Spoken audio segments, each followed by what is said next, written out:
Hi,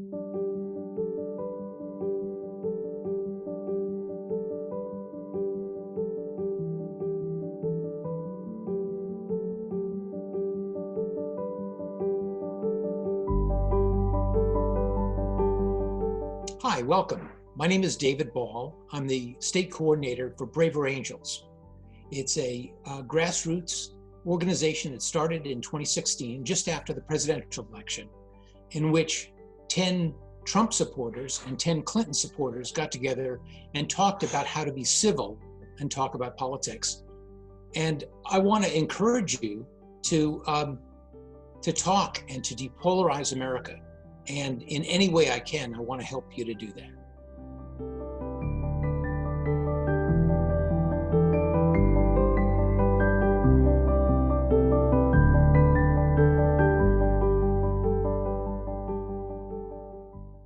I'm not a big Facebook kind of guy.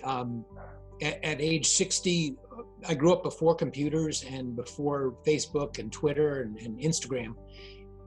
And yet, just about everybody on the planet is on a social networking platform. And I'd find myself on Facebook, and I'm passionate about politics and about social issues. And I'd find that someone was saying something ugly in a meme and throwing it at the other tribe, the people that I don't normally associate with. And it gave me great personal satisfaction. I'm like, yeah, take it to them, you know? And over time, I recognized that wasn't healthy. It wasn't good for me. It's not good for our democracy. Yelling at each other, talking about each other as traitors or about the enemy, hoping that people be dead. That's not right. It doesn't solve any problems. It momentarily makes you feel better when you have revenge. And then after that, you're left with nothing. And then I saw Braver Angels. And it's a group of people that are open-minded, intelligent, want to solve problems, and are ready not to demonize the other side. So they have a series of programs that allow people to increase their understanding, promote trust, and work together. And that's how I got involved.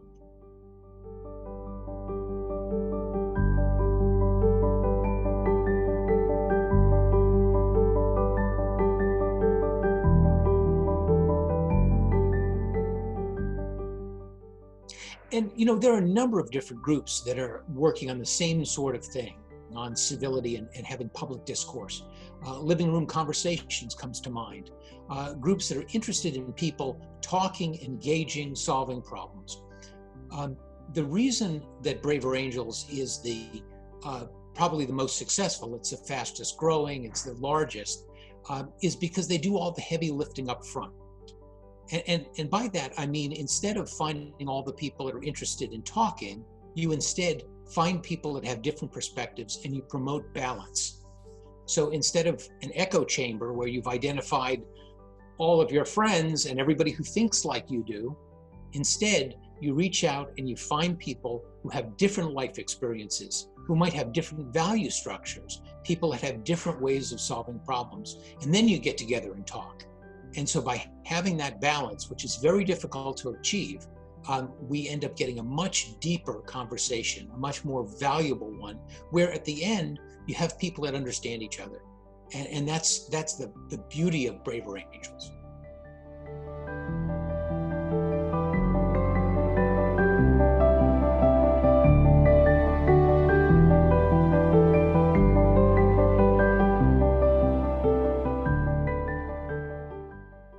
Let me tell you where the name comes from.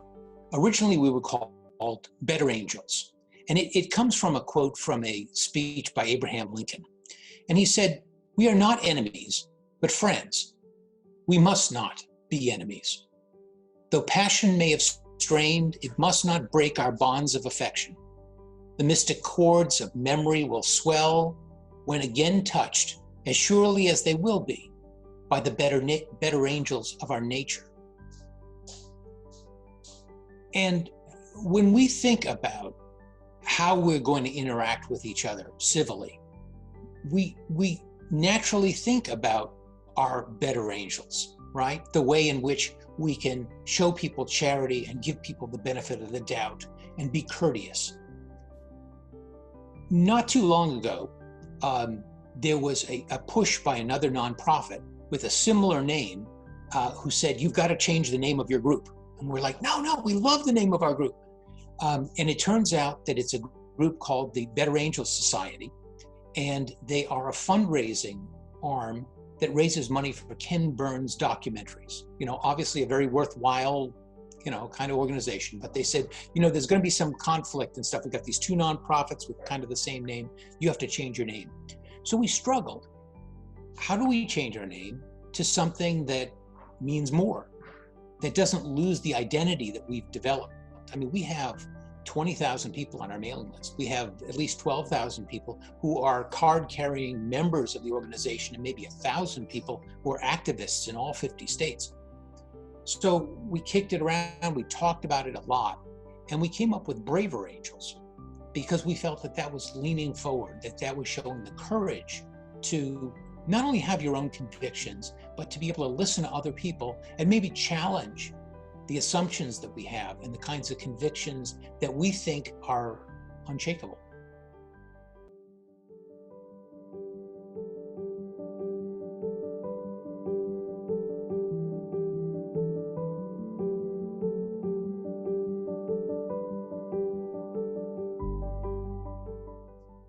We're probably best known for our first workshop called RedBlue Workshop.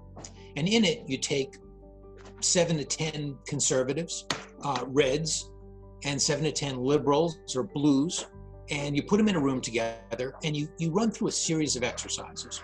In the first exercise on stereotypes, we ask you to brainstorm and come up with a bunch of stereotypes.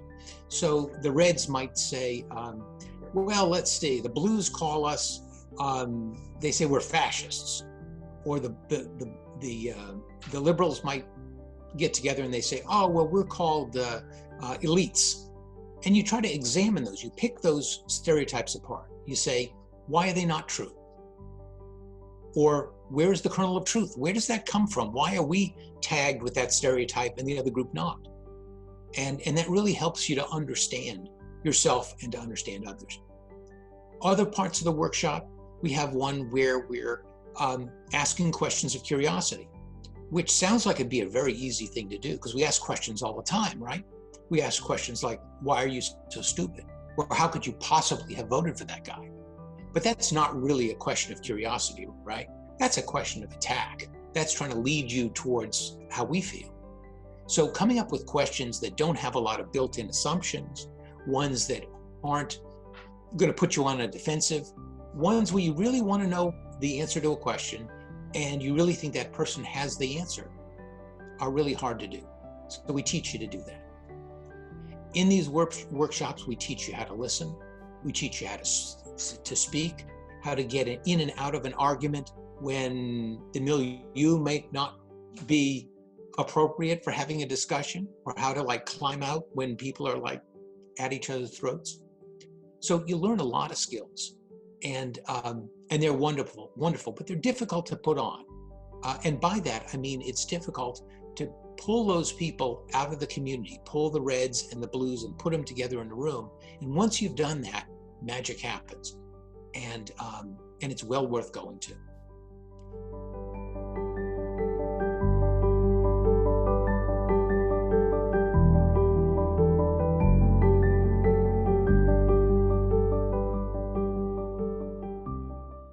The other thing I wanted to talk about, in addition to the RedBlue Workshop, and we have a number of other different offerings, and they're all free and open to the public, are Better Angels debates. Now, when you think of a debate, you think of a high school debate or the presidential debate, you think of people who are attacking each other, who are trying to get zingers in, get their signature line in or something like that. That's not what a Better Angels debate is about. Better Angels debates generate a lot more light than they do heat. The way in which we structure the debate, and it's based on parliamentary procedure, so you'll have a debate chair and we'll have a resolution. And so the first one I went to was, be it resolved that the federal government will pay for all health care. So we'd have universal health care. So you'd have people lined up in favor and opposed to that resolution. So ahead of time, we send out an email and we say, do you have an interest in coming to this? Would you have an interest in speaking about it? Would you be in favor or opposed? And it gives people an opportunity to prepare. So they'll be spending for, let's say, 3 minutes, and they'll speak in favor of the resolution. And then we'll say, are there any questions of the speaker? And so instead of addressing the speaker, you're addressing the chair. You say, Madam Chair, I wonder whether the speaker has considered this aspect of their proposal. And that way there isn't that contention. People aren't feeling this visceral, I have to defend myself. They're thinking about what the person said. They're only getting appropriate questions and they're answering them. So at the end of the debate, what you end up with is not necessarily a bunch of people that have changed their minds or people that have won and people that have lost, but you end up with a much fuller appreciation of the subject we were discussing. And that debate can be on anything. It needn't be a big national thing on defense or abortion or capital punishment. It could be about a local issue. It could be about anything that we want to talk about. So if we were in Lowell and we said, you know what's important here? It's affordable housing. Okay, that's what we need to talk about. Or we need to talk about whether or not we should have in-person education during COVID. You can have that resolution. You can make a resolution where you've got people half on one side, half on the other, who can come together and reasonably talk about an issue. And that's very valuable.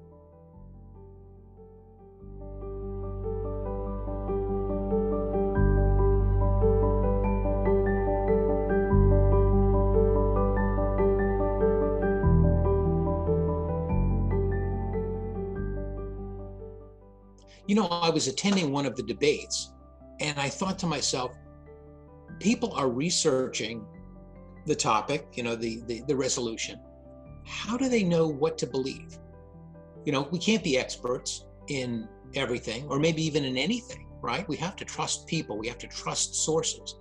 So we look to media, the newspapers, we look to TV, we look to social media, and we believe something.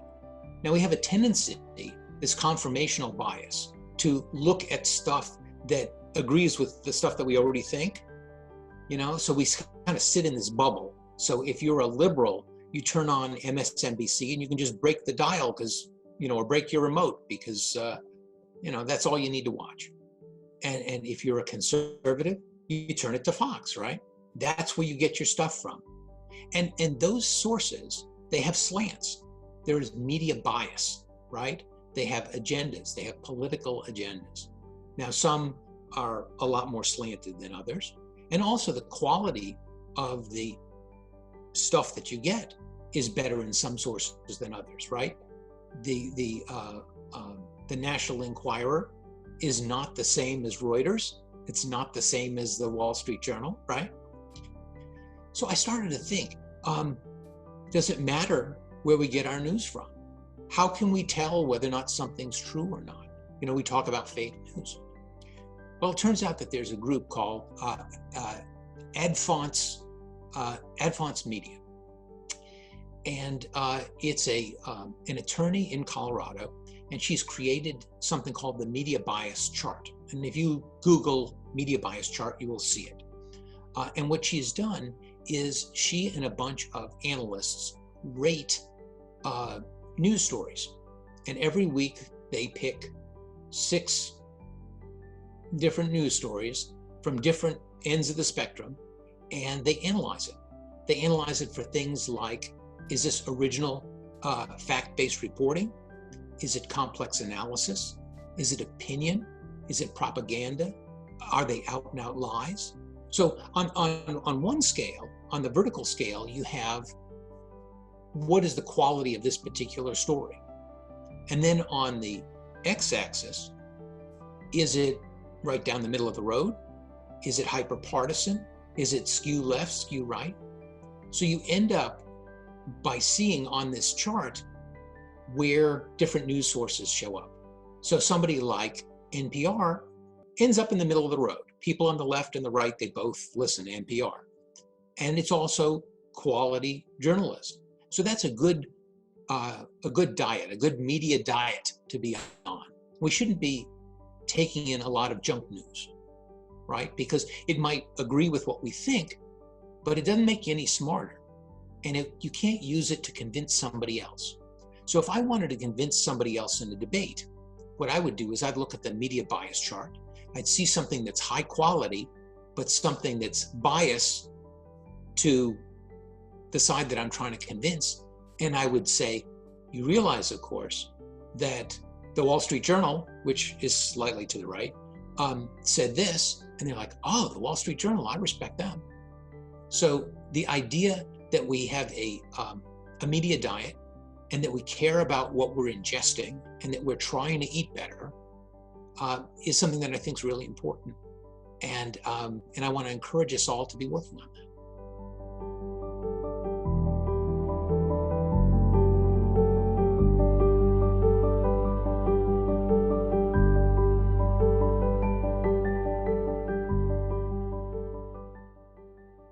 I'm excited about the possibility that Lowell will become the first city in America to be designated by the UN as a city of learning.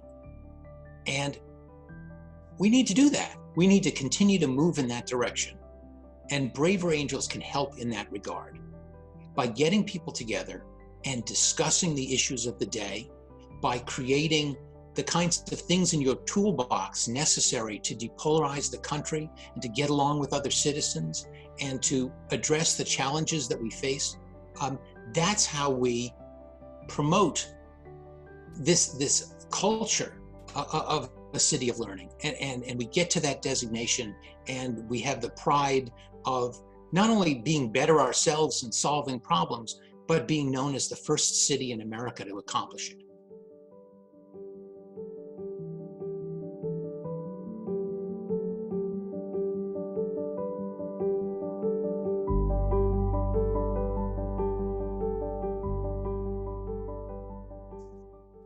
This is a challenging time. Pew Research says that the amount of polarization, the divisiveness in our country is greater today than any time since 1850, since before the Civil War that nearly destroyed the nation. When you think of the American flag and you think of the red and the blue and it being torn apart, if you love your country, if you want your children to grow up in a better world, if you want to enjoy life, then we need to make it better. We need to do that together.